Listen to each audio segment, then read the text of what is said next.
There's just something so beautifully simple that it is all comes back to boiling water to turn turbines. We're just finding different ways of doing it, more higher efficiency, complex, beautiful ways of doing it.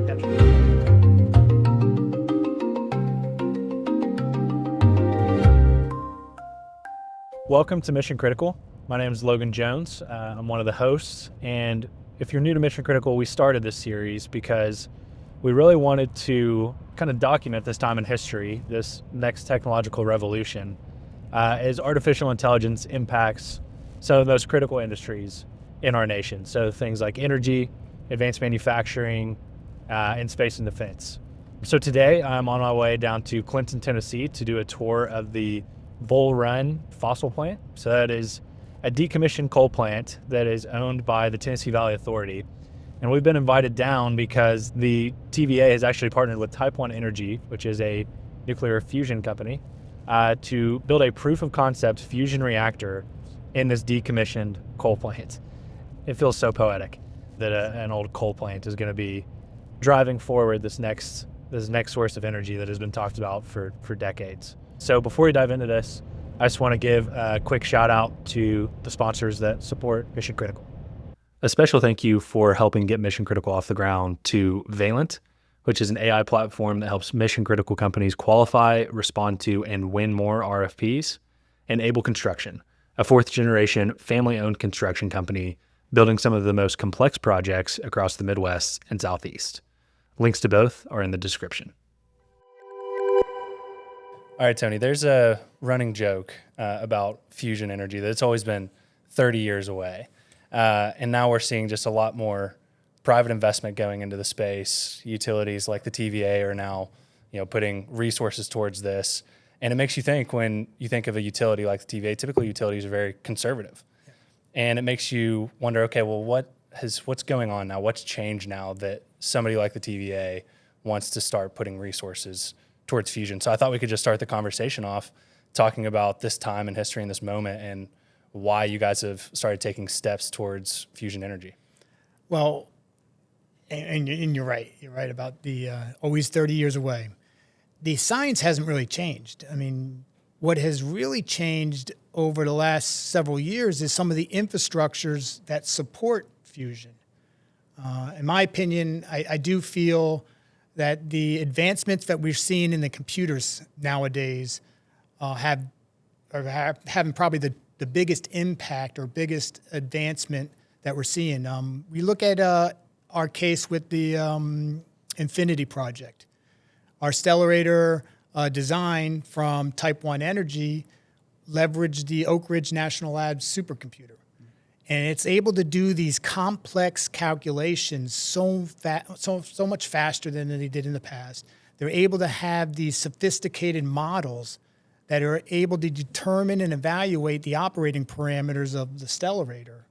So when you're looking at optimizing or designing the angle of the magnetic confinement, the supercomputers are able to do that calculation in a day where it would take a year in the past. So we're seeing the advancement in computers. I also see an advancement in manufacturing. The tools that we use in our shops, the C&D machines, they have computer applications now involved with them. They have AI associated with them that are able to do a much quicker manufacturing, machining of our components and much, better quality as well. You got laser cutting tools. You have laser alignments.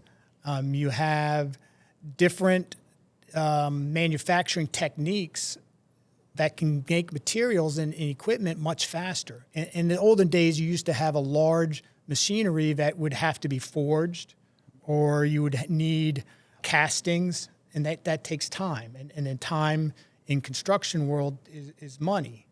So the advancement of manufacturing to get the equipment faster is helping with the advancement of fusion as well.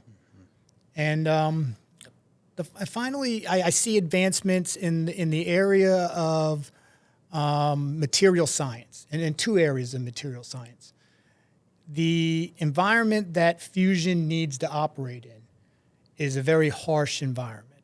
So the material that has to withstand the temperatures, the pressures, it gives off high energy particles and neutrons, and the neutron bombardment hardens the material. We want these machines, when we build them, to last a long time. So material science has to evaluate the environment that they're going to be operating in and come up with a design that will be able to handle that. And the other aspect of material science is the technology to evaluate the material that you're using. These are large pieces of equipment, and being able to verify they have the right quality in their manufacturing could be a challenge. So one of the things we have within the project is we'll be building a high heat flux energy beam that you'll be able to see down in the machine shop where it's going to go, and that will be able to test the material to verify that it meets the requirements to be able to handle, the fusion situation. So those are the things that I see that have improved over the last several years that makes, fusion viable in today's world. Well, something that really stands out to me that I feel like is just such an interesting dynamic is the concept of compute, and how compute is on the back end helping us to get to the point where we can run these calculations and make these predictions and build these models using things like the supercomputer at Oak Ridge. But then on the back end, we need more energy to power compute. There's just a massive demand for new power. And so it's funny how it's kind of happening on both ends. It's helping us build this new production, and then it's also, it's going to be a benefactor of that new energy once it comes online. I just think that's such an interesting concept. The concept is all tied together, and you're exactly right. So when you look at the demand for energy within the United States, you have demand growth that's occurring. And so you need to get generating assets constructed and built that will be able to meet those increasing energy demands. And then you have your AI and data centers that are creating even a larger demand for that electricity. So as it ties into the future, the supply of energy sources has constraints. It has constraints to the infrastructure for pipelines, for, natural gas flow. You have oil production. Some of the production requirements for fission, it takes time to absorb that much growth. So you look at other energy sources, such as fusion, as a possible solution that can grow at a faster rate than maybe some of the other traditional energy supply sources. Yeah, it's just such an interesting time right now where artificial intelligence and the energy demands of artificial intelligence are essentially driving, investment into new sources, existing sources. And my hope is that, humanity as a whole benefits from more abundant power. And that's really why I'm so fascinated with what the TVA is kind of doing in this space. And I wanted to, just before we really get into this conversation, kind of talk about your position a little bit. Okay. So your title, executive sponsor for the Infinity Project here at the TVA. I'd love to understand how you explain that to somebody who has no concept of fusion or the energy sector. How do you explain it to your friends who don't work within the industry? The way I describe my position is I got to understand the technology, and then I have the responsibility to communicate that through the TVA, to the board of directors, to the senior leaders, and understand where the risks are, both the financial risks and the production risks associated with this project. Being able to see where those challenges are, I also have the responsibility to ensure that we are putting the proper due diligence into those open questions. Fusion is new technology. So as we're going through the design process, there's a lot of questions that got to be vetted out and thoroughly understood to eliminate some of the risks challenges you might have in the future. Being able to see those challenges on behalf of TVA, getting third-party reviews, getting independent evaluations, putting in tests or other things to validate assumptions that are being made. Those are part of my role as the executive sponsor. And additionally, we are in the business to, this project is to build fusion plants. When there's barriers, when we come into some of the challenges, stepping in and helping out the team work through the problems or to find other ways to come up with solutions for some of the challenges you have with the project. So eliminating some of the roadblocks and the barriers that the project may come up with. Yeah, and I feel like your experience just going back a number of decades in this sector and with the TVA can lend itself to being able to serve in a leadership capacity for an entirely new source of energy for the TVA and really the country as a whole. And so I'm just so interested in going back a couple of decades to when you started with the TVA or in this sector as a whole. Could you have imagined that you were going to be a fusion influencer for the TVA? Because even to 5-10 years ago, is this something that you could have foreseen? No. My career started right out of college as a projects engineer. So working in the construction area and the utilities, and I enjoyed that. I enjoyed working on projects, working on construction. However, soon after getting in those fields, I entered into the fission nuclear field, coming up through operations, and working in that environment for about 30 years, up to the site vice president of Sequoia, the site vice president of Watts Bar. Fission was my world. I was aware of fusion. I watched the shows. I was educated on the technology, and I was excited about fusion coming in a reality within my lifetime. But I never foresaw being the executive sponsor for this project.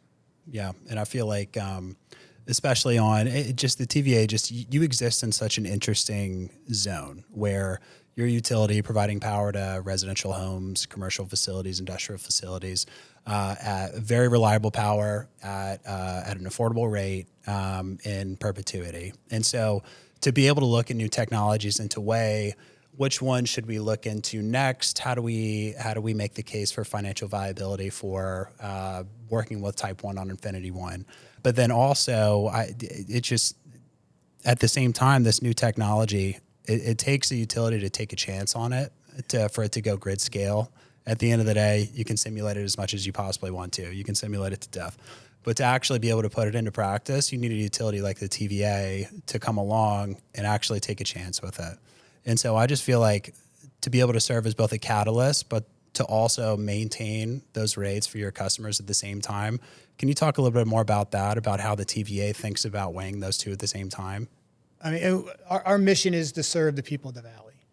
And when you look at that mission, it's not only just low cost. Mm-hmm. You look at what our CEO, Don Mall, he wants a reliable grid energy supply. He wants the resiliency to be able to handle, these challenges. A day like today when it's very cold out there, he wants a reliable grid, people to depend on their energy and supply. So it is about cost, but it is also on reliability and resiliency of our energy grid. When you look for fusion, when we assessed it, about 3 years ago, we started really diving into, are we ready to take this theory into practical application? And so you evaluate, the construction costs. And so you look at, and you get some outside independent, consultants to say, a fusion power plant will cost X amount of money to build. It's going to have about a 25 to 30 year lifespan. So you amortize that out over that period of time, and that's your, construction cost amortized for a year. We kind of have a good understanding of what the operation and maintenance costs will be. It's very similar to, the conventional plants, a boiler or a combined cycle plant. So we can, apply a good estimation on what our annual operation and maintenance costs will be. fuel costs become a little bit more trickier because you understand what the fuel cost is now, but you also have to understand what the variability of that fuel cost will be in the future. You look back, several years ago, some of the supply and demand challenges with natural gas, you saw extreme prices moving up and down with the natural gas price. When you look at fusion, the fuel costs are independent of most outside influences. It's not dependent on, other countries. You're not dependent on pipelines or supply restrictions. And so you got a stable fuel price in the future. You do the calculations on how fusion compares to some of our technology that we have generating electricity today, and it's very favorable. Construction costs are going to be higher. It's a first of a ever plant for fusion, but everything else should be predictable, and that price for construction will come down. Not necessarily, TVA is not necessarily here to build the support structure for the fusion industry, but being out there in front of building the first ones, it will naturally occur. People will see that this is technology can be done, the technology works, and the infrastructure will start growing significantly, tremendously right after that. And so it will be the catalyst when we're done. And speaking of being the catalyst, we got to do the tour of the full Bull Run facility. And being in these huge industrial facilities like this is always just so awe-inspiring because of the sheer size of it. But what really struck me is how you all have partnered with Type 1 Energy to use an existing facility that was used for power production via coal, and now you're going to be using it to, prove out calculations for fusion energy. So I'd love to, kind of a two-part question here, understand how you guys are thinking about Infinity 1, kind of proving out the concept, and then what the plan is with Infinity 2, and how you guys evaluate the economics of this, because it's an interesting deal. You guys are bringing the facilities to the table. Yep. Type 1 is bringing the designs to the table. Oak Ridge is helping run a lot of the calculations. So I'd love to just understand kind of the structure of that from an economics perspective and how you all as a utility are able to make that work. So for the economics, breaking up the different projects that are going to be coming down the process. So Infinity 1 will be funded by Type 1 Energy. That is proof of concept of their design and the model for the Oak Ridge supercomputer, modeling of the stellarator design. They will own the design. They will own Infinity 1. However, it'll be built on, TVA's property, Bull Run facility, and the support equipment, cooling water, electricity, that will be provided by TVA, which will be, compensated for by Type 1 Energy. The Infinity 2 will be a power plant that will be funded by TVA, and that will be constructed and built with oversight from the design from the Infinity 1 project. So the risks, the financial risks, as we talked about earlier, we have several steps within this phase of production to get Infinity 2 constructed that will have proof of concept of different systems and subsystems and modeling of their components. And those will be funded by either Type 1 Energy, so like Infinity 1, or a combination of Type 1 Energy and TVA. So for that would be some of the fuel injection systems that we talked about. Department of Energy through grants with designs from Oak Ridge National Labs for the high heat flux energy beam equipment that will be built down in the machine shop Infinity 1.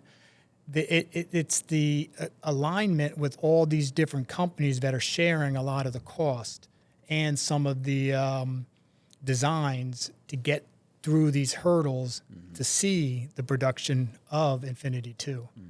One thing when you look at the partnerships that we have, it has grown so quickly over the last several months. It was TVA and Type 1 Energy, and we had an agreement, a partnership together, and then Oak Ridge National Labs, Department of Energy, University of Tennessee, EPRI, State of Tennessee, the local, the city of Clinton, the county, Anderson County, all these different groups are starting to partner up with this project. And together, you're able to share expertise, you're able to share learnings, you're able to share cost to limit the risks associated with progressing forward with this project.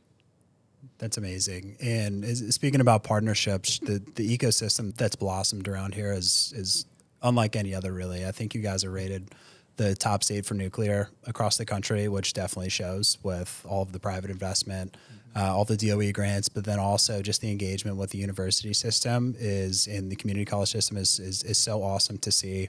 And I know we mentioned on our tour downstairs, as Type 1 comes online and really tests itself, and then you're ready to start building Type 2. Once Type 2 is fully operational, to be able to work with those partners and learn from and figure out how to maintain a very similar in size piece of machinery like Type 2 on Type 1 that's already there as more of like a test facility. Mm-hmm. I just think that's so interesting and very unique for the university students and for the other companies and for just the ecosystem to come in and actually prove the concept and test things and learn.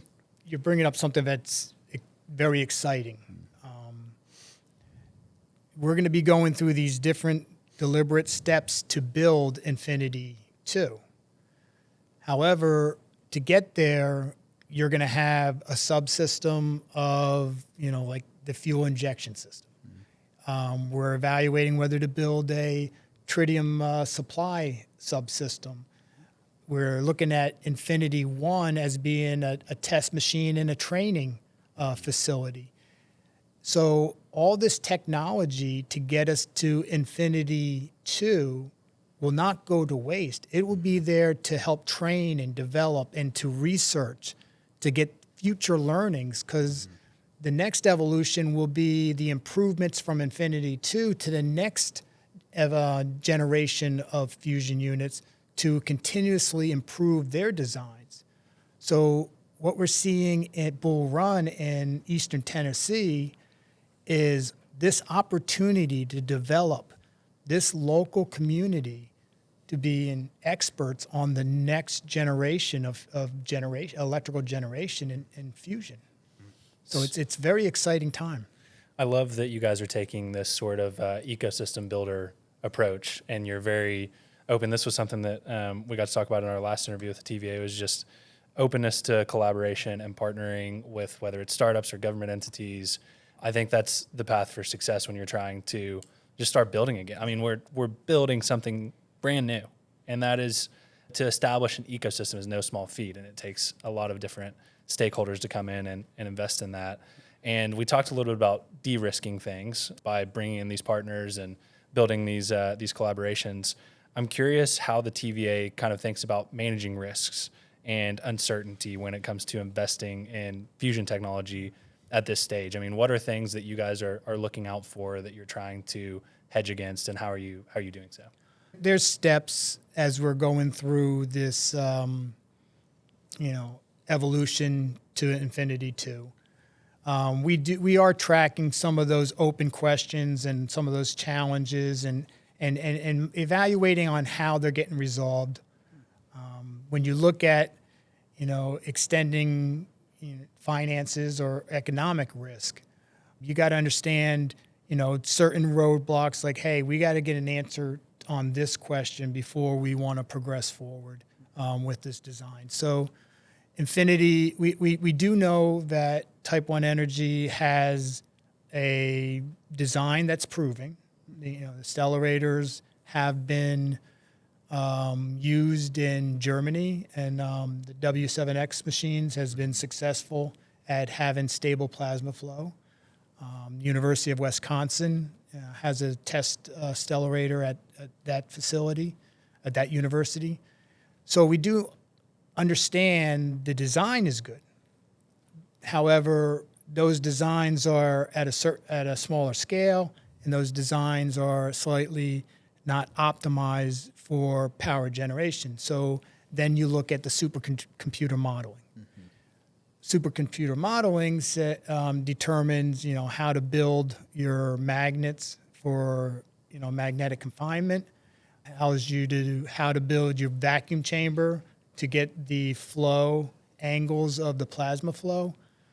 So those challenges exist in a computer, but you want to make sure that it works in practice. So you build Infinity 1, and then that validates that design.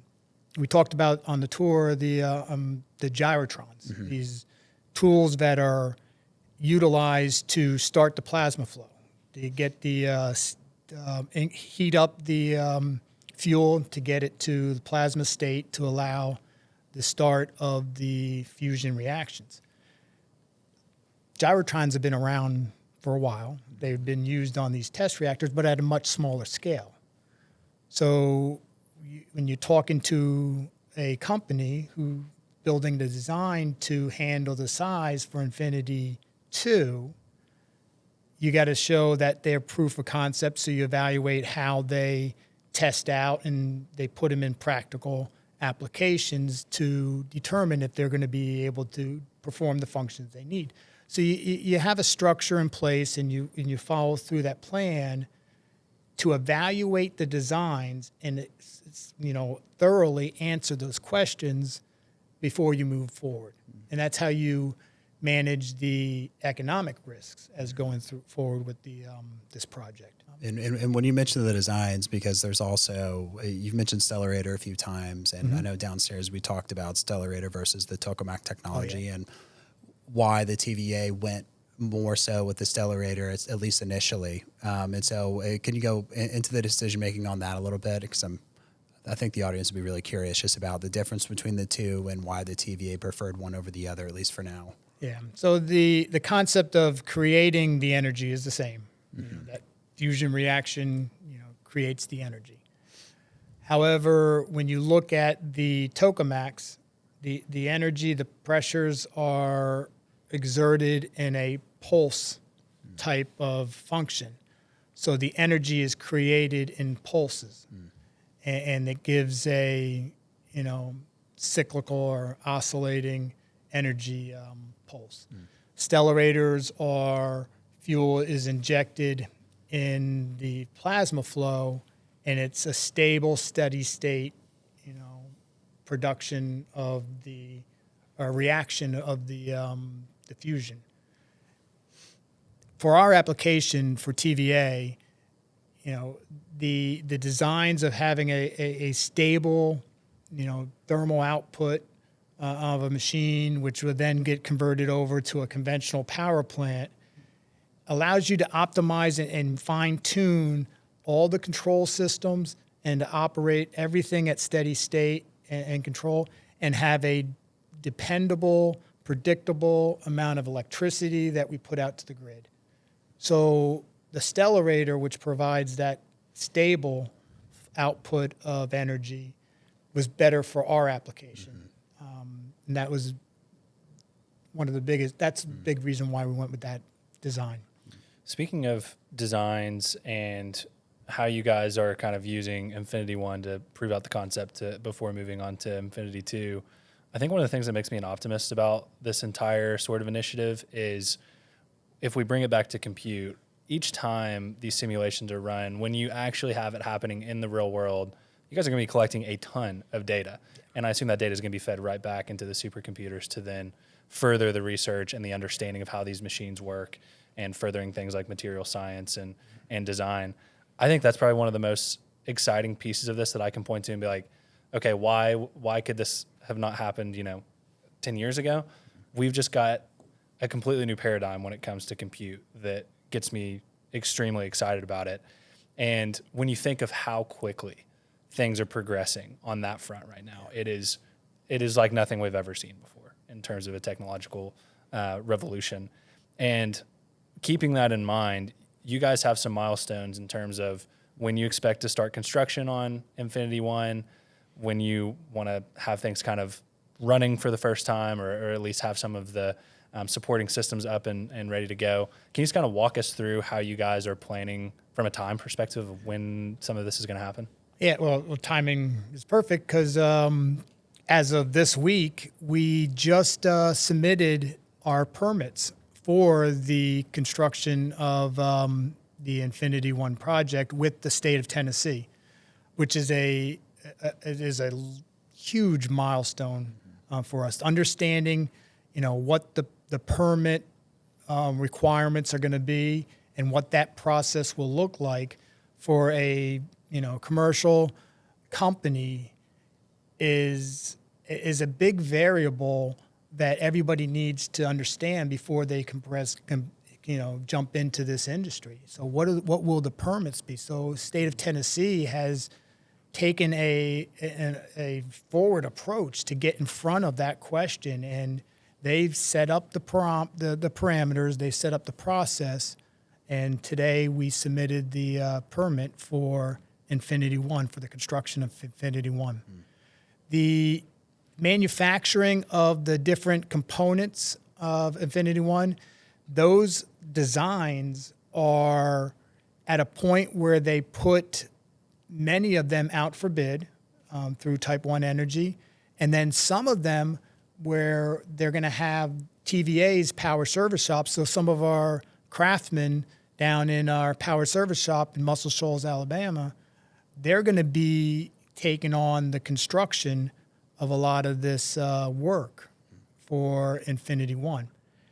We project that will occur late in 2026, and then 2027, about this time next year, then production will be, moving very quickly, with Infinity One being facilitated and put together with the parts that are manufactured here in late 2027 at Bull Run.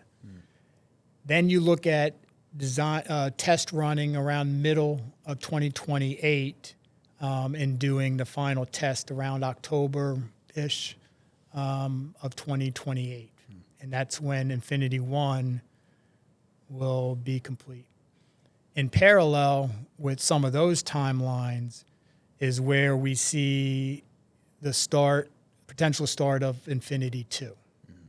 And then trying to get some overlap with some of the early permitting and some of the early construction work for Infinity Two.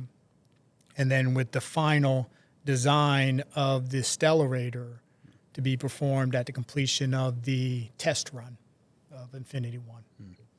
And I'm curious, when it comes to Infinity 2, we discussed a lot on the tour of Infinity 1, proof of concept, Infinity 2, actually bringing power onto the grid.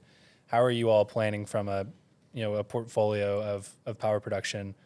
How much output are you guys kind of planning for right now, and how does that fit into the rest of the portfolio that you guys operate? So the first assessment of where the stellarator, the Infinity 2 output would be, came in around 350 megawatts electrical. When the engineers are looking at the thermal output that they expect from the fusion evolution, they're going to get more thermal output than the 350 megawatt electrical net. And also some of the house loads that went into those early assumptions, when you look at what it will really be, will be less. So we project that it's going to be higher than 350, maybe around 400 to 500 megawatts. We will do an evaluation of the load onto the grid, and TVA has a process that anytime you're adding load on the grid, it goes through our transmission group, and they assess how that will impact the balancing and the loading of the grid. And we'll be entering in that process later this year. There was Bull Run was a little bit over 800 megawatts of electricity when it was running. And we're looking to, try to get as much of that back with Infinity 1, Infinity 2 on the grid. So it's about 400, 500 megawatts is where we project Infinity 2 to become back with. Super exciting. And I just think as we kind of wrap up the conversation here, just thinking about what a future with fusion energy looks like. I mean, when you think of when you started your career coming in, what things looked like, and now, the next generation is kind of coming in and trying to take things further, and you're getting to play a role in that at this stage in your career, I imagine is an incredibly exciting thing. But for me, I really consider myself an optimistic futurist. I think that, the future is going to take work to make incredible, but we have all the pieces there to, achieve abundance and in the service of human flourishing. I'm curious, when you think of the future and a future where we have fusion energy, what does it look like to you?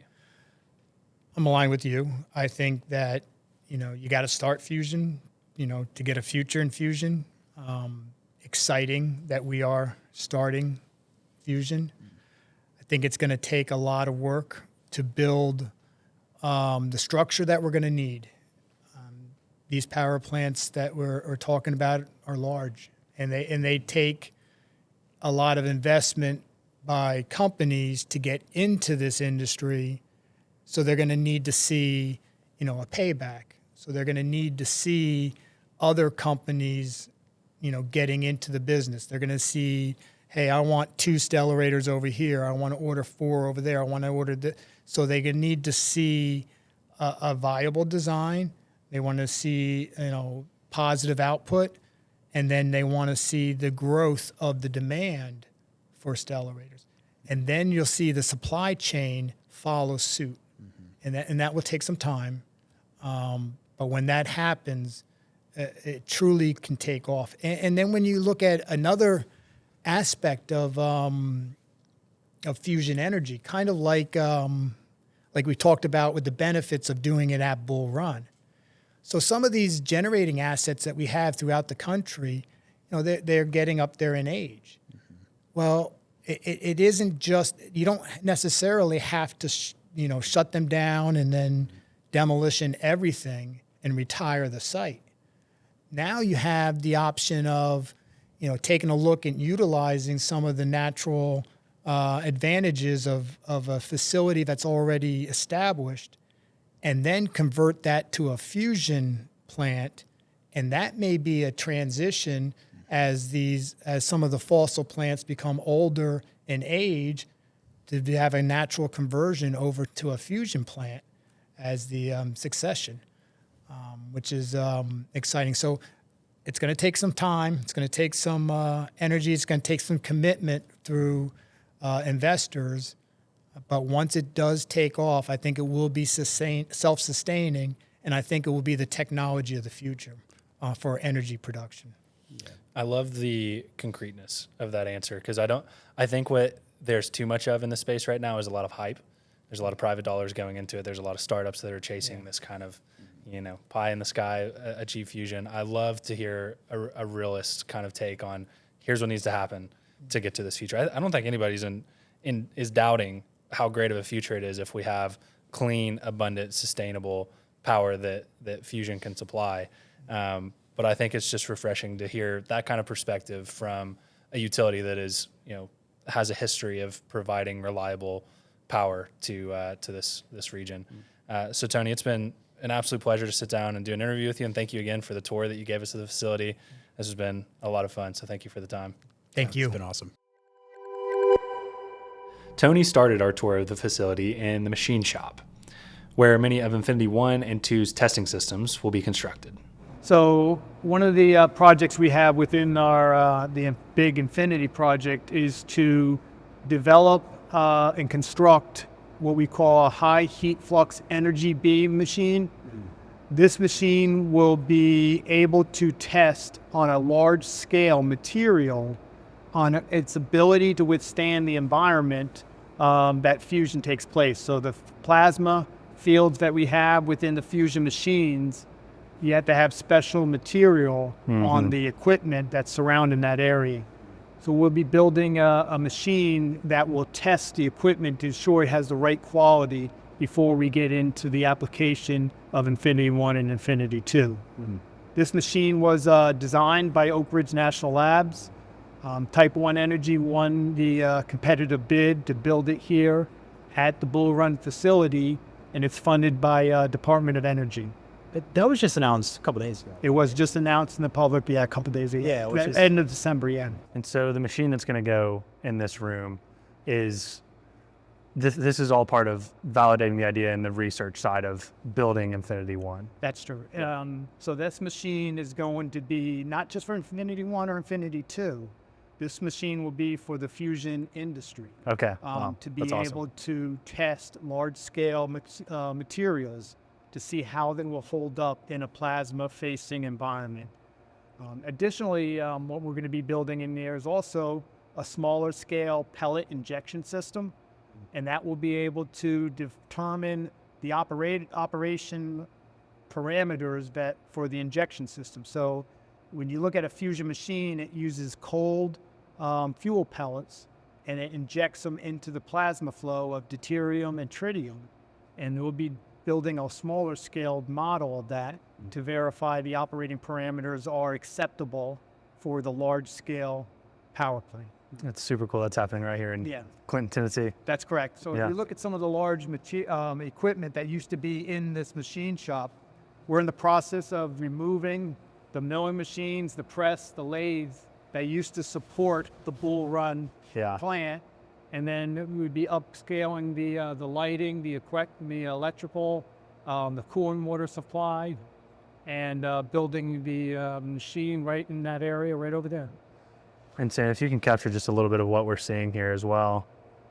And I have another question before we move on from it.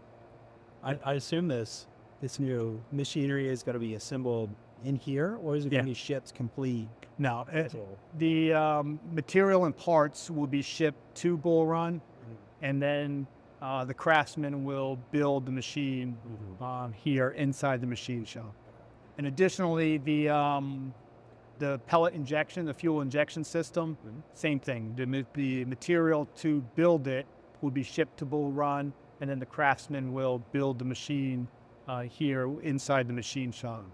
Timelines, we're looking to start construction of the fuel injection system around July time period this year. So we're starting to see a lot of this project moving from the design space to real construction space. So it's right around the corner. So just so interesting to me, because like I don't know other regional utilities that are doing something like this across the country. Well, I think it's very important that we have the ability to repurpose some of these locations, particularly in the fossil fleet. This Bull Run was built around 1940, so there's some years as the construction took place. I think it went in service 1963, 1968.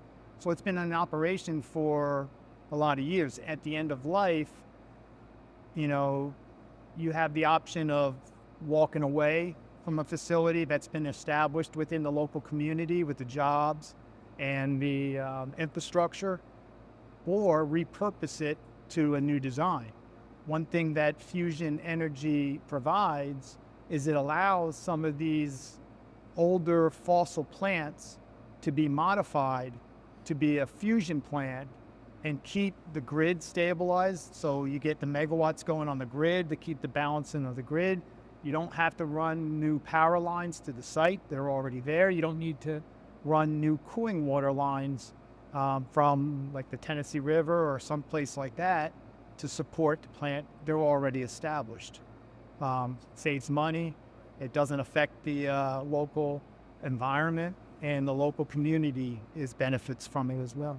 It's kind of poetic to have a fossil plant, help drive forward something like fusion. I mean, that it's is just, true. it contributed to our economy and to our power production for so many years, and now it's kind of taking us into that next phase of energy production. It's really cool. When you talk to some of the older craftsmen that have been working here at Bull Run for, not their entire lives, they don't want to see the site go away. Yeah. They are very excited on Sure. the transformation to a fusion technology in the wave of the future here at Bull Run. So now, in this area, you will need safety glasses and the hard hat.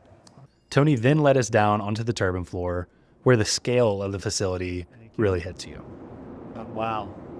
Okay, it feels so much larger down here than when we were up there. So the Wow. distance, when you get closer, you start seeing the size of everything that looks small from up above. Yeah, that's crazy. So this is the old turbine deck for Bull Run facility. What you're seeing here is the conversion of the old generators they're being refurbished, and they'll be part of the transmissions voltage control with the implementation of a synchronous condenser. So with the synchronous condenser, I want to talk about how infrastructure that was already built here is going to play into how the grid operates right now. So can you kind of explain what exactly that means, what a synchronous condenser is, and why that's important? So what a synchronous condenser does is it allows the grid to maintain voltage control when there's times of pulling large amounts of electricity in certain regions, like a lot of power going to the city of Knoxville. The voltage will get affected by demand of power. So you have traditionally the generators within, Bull Run, with the large generator sizes, they're able to affect the voltage on the grid. They control the voltage. With the retirement of Bull Run, you take away the voltage control because the generators are no longer in service. So what we're doing here is we're modifying the generators, we're separating them from the turbines, and we're retrofitting them to be able to spin and still provide voltage control. They won't provide megawatts, but they'll provide control for the voltage. That will help the transmission organization control the grid better. That's just a super interesting part of this as well that normal people like myself would not think about. Yeah. How you have to kind of balance the entire voltage control of the grid, and you wouldn't think, okay, well, we need to spin these generators to do that. It's just such a That's right. interesting concept. That's right. So Sam, I want to talk about the cranes for a second. Okay. First off, they're massive.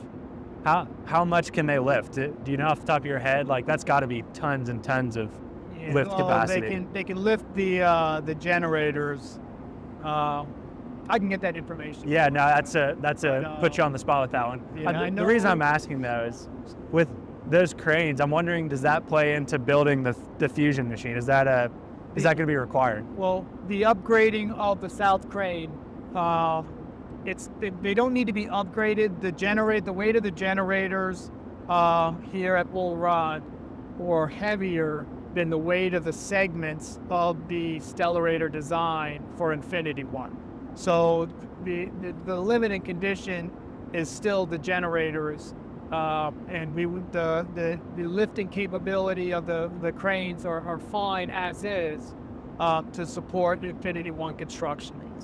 However, we are doing an upgrade on them because we want them to be reliable and Sure. be able to handle through that construction phase of the Infinity One machine without having a challenge from the crane.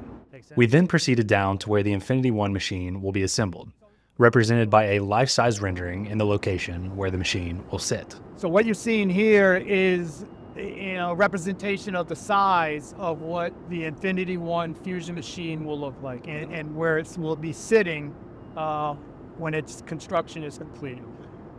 When you look at the infrastructure itself, it's going to be built in 3 segments. So 1/3 of the stellarator, of the circular stellarator, will be built. It will be shipped to Bull Run. We will put it in place. Then we'll get the second third and then the last third. Then we connect the 3 pieces together for the construction of Infinity One. How do you get that from that raw energy, that heat? How do you turn that into electricity that goes on the grid? How does the science of that part happen? So the science, the science hasn't really changed in many years. You take isotopes of hydrogen, so you take deuterium and tritium, and then you put those 2 isotopes together close, under high temperatures and high pressure. And the nucleuses merge together to form helium, and also gives off high energy neutrons and particles. Within the stellarator design, we have energy blankets, lithium blankets that will then absorb that high energy released and convert it in the form of heat. We then take the heat off those blankets and put them through a heat exchanger, and that's what then converts the water to steam, and the steam converts to the turbines, to the electricity. So the design on the fusion energy, when it comes together to form helium, those high energy particles, that gets absorbed in the thermal blankets. The thermal blankets converted to heat. There's just something so beautifully simple that it is all comes back to boiling water to turn turbines. Yeah. Like it's That's right. It's Like just, the conventional plants are the same. Yeah. And the steam goes to the turbine, the turbines go to the generator. We're just finding different ways of doing it, more higher efficiency, complex, beautiful ways of doing it. That's right. It's cool.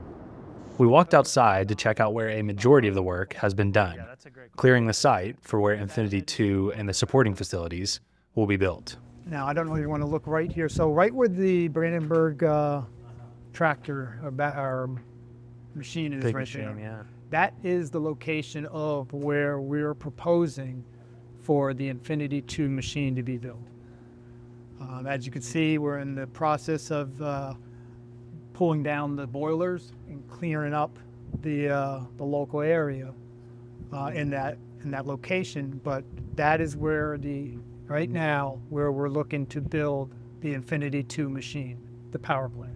And so that's super interesting. If all goes to plan, in the spot where water was being boiled by the heat of coal, we're now going to be building, hopefully, a fusion machine that is, it's just that dichotomy, that contrast between something we've been doing since the Industrial Revolution to now we have this new thing that we're bringing and putting in the same spot. That's correct. That's correct. And I guess scale-wise for the construction, and so obviously you're going to have to build a new shell of a building to be able to be put over there. Will it be similarly sized to this facility? Will it be a lot more condensed? It would be larger. When you look at the facility for the boiler, which was tucked to the side of the turbine building, the stellarator building will be about a little bit larger footprint, and then right next to it we'll have the conventional plant. But it also has support facilities such as the tritium processing plant and the cryogenic plants, which will then need its own building for those auxiliaries as well. So it's to be slightly larger than what you saw as a footprint at the Folsom plant. As the tour concluded, Tony walked us through the insane conditions these fusion machines will be operating under. The design seems so simple, and I know when we get into the actual parameters of the conditions needed to run the design, that's where it becomes challenging. Yeah. And I mean, the plasma flow where fusion takes place, that location, you're operating around 100 million degrees Celsius. And then the magnetic field, the magnetic confinement, which is adding the pressure and keeping the plasma flow pressured and concise, that's about 8 to 10 Teslas of magnetic force being pushed down to the plasma flow, to those atoms. The cryogenic plant, which is cooling the magnets, are cooling the magnets to approximately negative 250 degrees Celsius. So the simple design has some very challenging parameters to operate. All right, I hope you guys enjoyed watching that as much as I enjoyed doing the tour and sitting down with Tony. Just some final thoughts from the whole experience. One, it just feels very poetic that a decommissioned coal plant is going to be used to further fusion research and hopefully host an actual fusion reactor that's going to bring power onto the grid. Something about that just is so satisfying and just seems like the way things should be. And I think that bodes really well for what some of those other power plants, coal plants could potentially turn into in the future. So I really hope that this turns into a model for other utilities and other power providers. I think the other thing that I'm really taking away from this interview is just the role that the TVA is playing in partnering with companies like Type 1 Energy and how they're leveraging assets like Oak Ridge National Laboratory, University of Tennessee, bringing all these partners in to de-risk it for everyone, that is a huge asset and benefit to the entire nuclear fusion research ecosystem. And they are really diving kind of headfirst into this project. They have submitted their permit with the state of Tennessee, and they are really just moving full speed ahead with this right now. So overall, I just love seeing this sort of stuff down in my backyard. You know, I'm born and raised in Kentucky. We're down here about 2.5 hours away in Tennessee. It just is really inspiring and exciting to see something as monumental as fusion energy being researched and worked on down here in a neighboring state. So would love to hear thoughts from the interview. Please drop some comments down below, and we'll see you for the next one. Thanks for tuning in.